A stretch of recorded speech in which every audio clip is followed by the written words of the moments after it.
मांग रही हो मेरे मरने की दुआएं? अल्लाह करे जल्दी मरो, फोन तो नहीं आएंगे, परेशान तो नहीं होंगे? मुझसे पहले अल्लाह करे तू ही मर जाए। अच्छा मैं मर जाऊंगी तो फिर देहरादून किसे बुलाओगे? देहरादून तुम्ही को बुलाऊंगा, लेकिन अभी तो हम लोग जिंदा है ना, इसीलिए तो तुमसे कहना है कि क्यों मांग रही हो मेरे मरने की दुआएं? जब हम नहीं रहेंगे तो वफा कौन करेगा?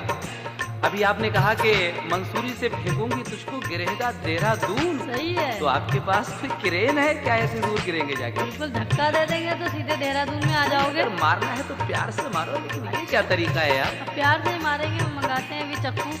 चक्कू? रामपुरी चक्कू बहुत मशहूर है, दूं आपको? तो उसी से काम लगेगा। मेरे पास तो है चाकू, आपके पास क्या है बोलिए? शेर सुनिए मेरा क्या कहना है आपसे। तलवार है। प्यार से मारो मर जाएंगे, शिकवा जुबान तक ना लाएंगे, शिकवा जुबान तक